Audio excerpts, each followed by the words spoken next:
want to show you these wonderful sauteed tomatoes on crostini. Super simple to make, wonderful any time of the year. It's fabulous when tomatoes are in season in summer, and tomatoes are just going to be starting to come into season very soon. But even great in the winter, because the process that we use to cook it just adds such depth of flavor to a tomato even out of season. Absolutely delicious. So for this dish, I started out by slicing some ciabatta bread. Now I get these mini loaves of ciabatta bread at the store. You can use a full-size loaf if you'd like. I happen to like the size of the slice I get out of these mini loaves. You can use any type of bread that you like, a sourdough, a French bread. Do what you prefer. So I took my ciabatta bread and I sliced it on a diagonal, put it on a parchment-lined cookie sheet, sprinkled some olive oil and some garlic salt, and put it under the broiler. This is a really quick process, so be sure not to take your eye off the bread, or instead of golden brown bread, you will have a burnt mess. But just about 30 to 60 seconds per side. Get them golden brown, take them out of the oven, and then they're ready. Now for the process of the tomatoes, I took some cherry tomatoes, cut them in half, sauteed some garlic and olive oil, added the tomatoes into the hot oil with garlic, and let them cook down. And they burst open and they start to wilt and they release all their wonderful flavors into the olive oil and the garlic. And the smell is amazing and they taste even better. So now I've already started to assemble my hors d'oeuvre. I have my ciabatta bread, all golden brown and delicious, and these beautiful little tomatoes. Now these tomatoes have a lot of their own juices coupled with the olive oil. And I want to give you a little tip. With whatever you have left, do not throw it away. Pour it over pasta one night and you will have a delicious first course. Absolutely wonderful. So I'm going to I use a teaspoon because it tends to give me just the right amount of tomato. A little bit of the tomato with the juice. The great thing about these crostini is that they're so crisp and they will stay crisp for hours, which is why it's a great party food, because it will stay fresh and delicious. Put the tomatoes on the crostini. So pretty, the color.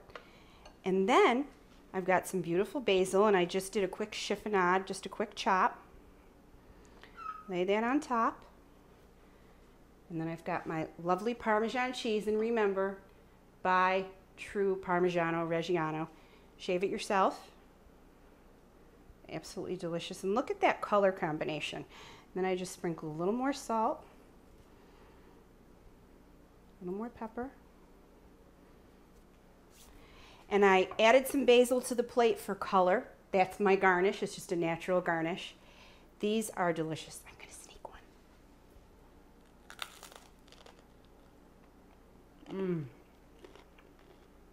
The tomato is so tender. And it's infused with all that garlic flavor. And then the basil and the Parmesan cheese just add a big pop in your mouth. Absolutely delicious. When we come back, I'm going to show you how these crostini do double duty for our next hors d'oeuvre. Filet mignon on crostini with arugula and a horseradish sauce. Be right back.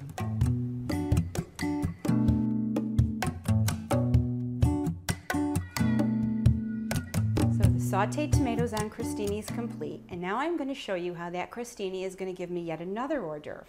Delicious filet mignon on a bed of arugula with a horseradish sauce topped off with chive. So I took a filet mignon, laid it out at room temperature, rubbed it with olive oil and seasoned it with salt and pepper. I put it into a hot pan that had 2 tablespoons of butter, all hot and bubbly, and I seared it on 3 minutes for one side and 2 minutes on the other. Put it in a plate, let it rest, and then I've cut it on the diagonal. You always want to cut against the grain and on the diagonal. It ensures a nice tender piece of meat. The meat is nice and rare, which is the way we prefer it. And I have some already started, as you can see. So what I do is I take a few pieces of arugula. Arugula is very peppery.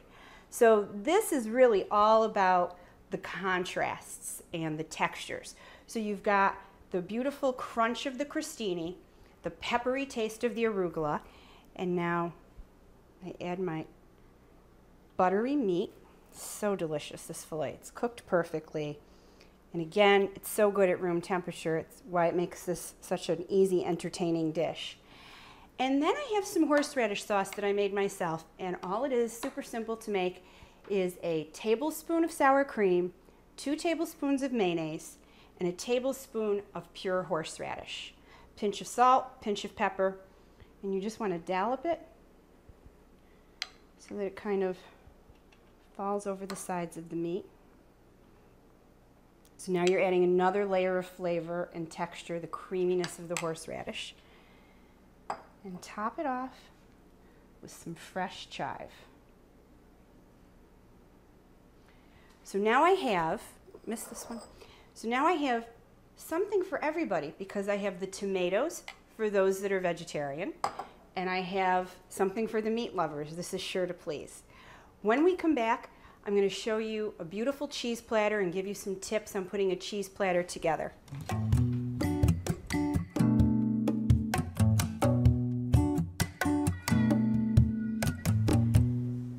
No party would be complete without a beautiful cheese platter. And I found that selecting cheeses can be somewhat intimidating for people. So I want to give you a few rules of thumb that I find make it a whole lot easier. The first and the most important is go to the best cheese shop you can find in your city or town.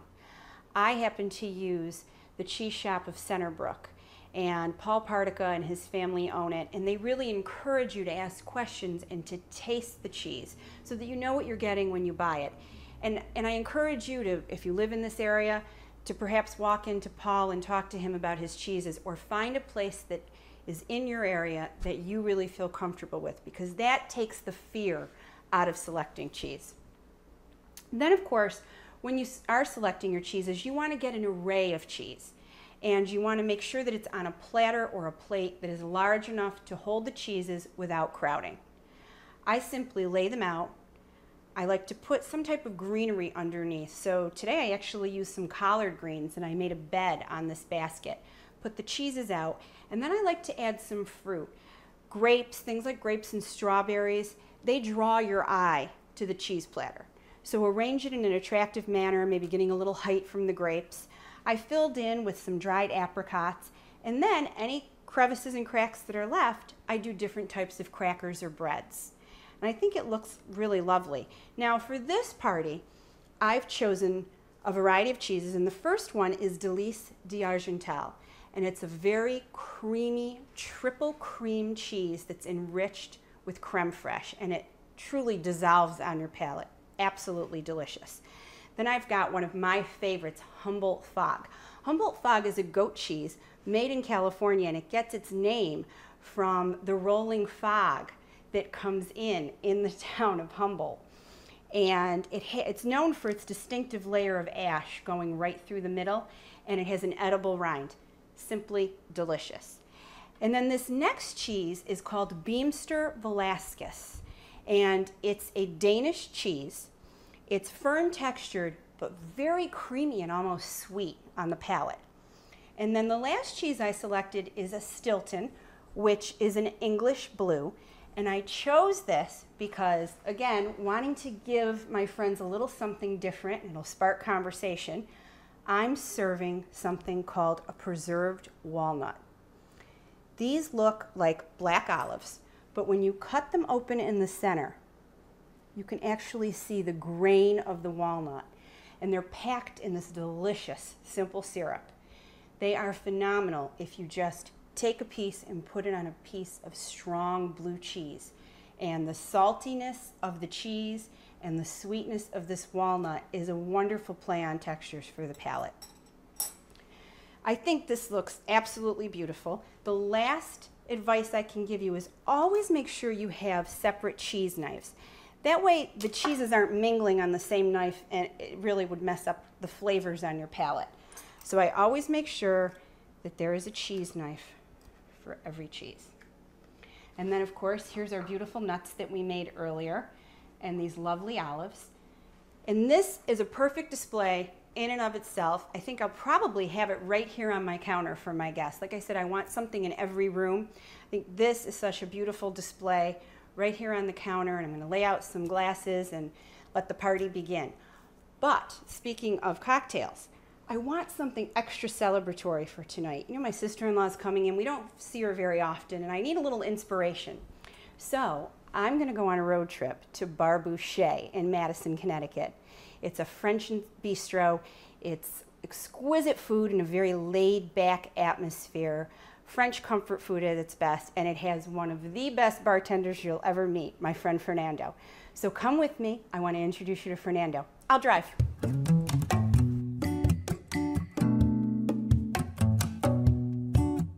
So I'm here with my friend Fernando. Hello, Roberta. Thank you so much for having me here. Pleasure. I appreciate it. No, my pleasure. Anytime. We're having a cocktail party for my sister-in-law tonight. Perfect. She's coming in from Maryland, and I have some friends coming in to meet her.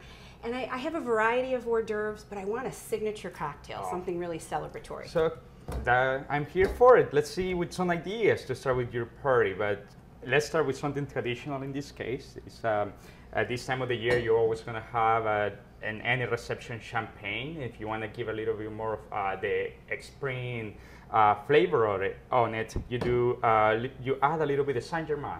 Then you only need a drop of it. This is one of the most simple cocktails to make, and it's like delicious. Then you can use any champagne. Prosecco is good. You can use champagne, or you can use Crème de Limoux, or any sparkling wine. I like the Crème de Limoux. It's a sparkling wine that comes from Loire. It's Chenin Blanc is the grape that they use, so it creates a nice brut, clean champagne finish. With really nice sparkling bubbles. So you just fill this up.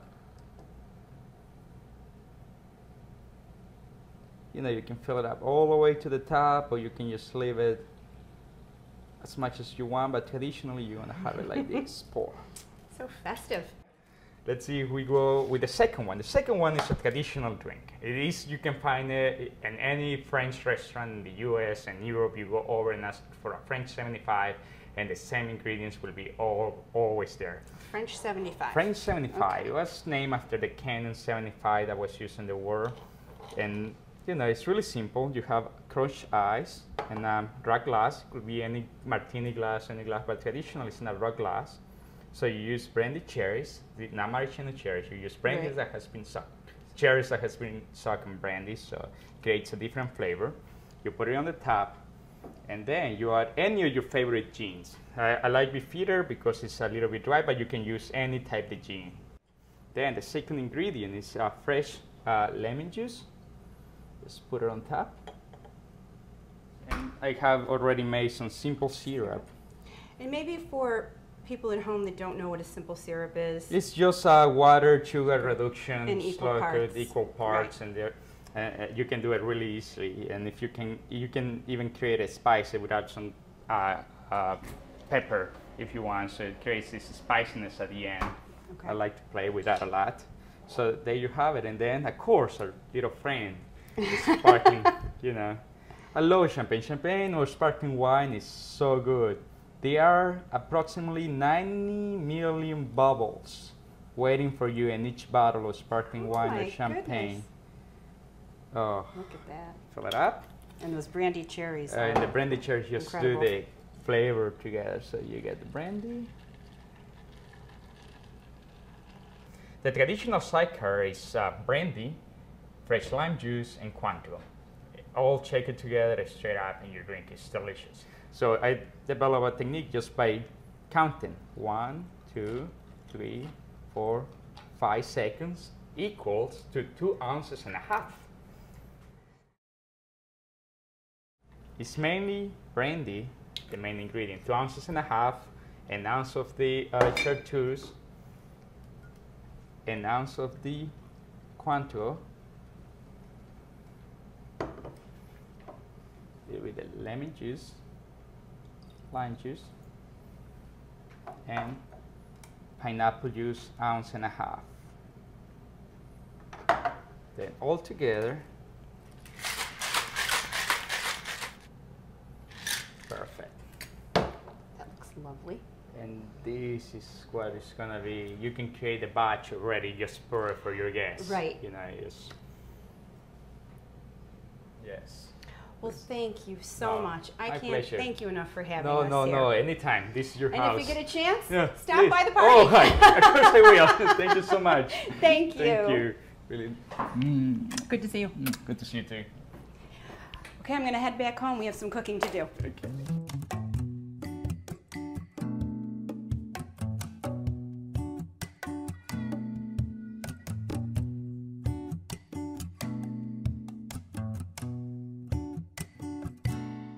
I had so much fun with Fernando. I hope you enjoyed being with us and learning those 3 wonderful cocktails. For tonight, I've chosen to go with the champagne cocktail. I think there's nothing more celebratory than champagne, and my sister-in-law is going to love it. This cheese display is so grand. I've chosen to keep the cheese display right here on my island, and the island is 4-sided, so it'll encourage everybody to gather in this area, which I think is a nice touch. I've got my bowl of olives, my sweet and savory nuts, and flutes of champagne. And I've created a same display in each room, plattering hors d'oeuvres, having flutes of champagne and cocktail napkins, so that it encourages people to spread out, mingle, and just join the party in every room that's going on. Again, a cocktail party is a wonderful way for old friends to reconnect and new friendships to be made. I'm so glad you had the opportunity to join us today. And remember, anytime you're able to gather with family and friends, with a little advanced planning, you can have an elegant occasion. See you next time.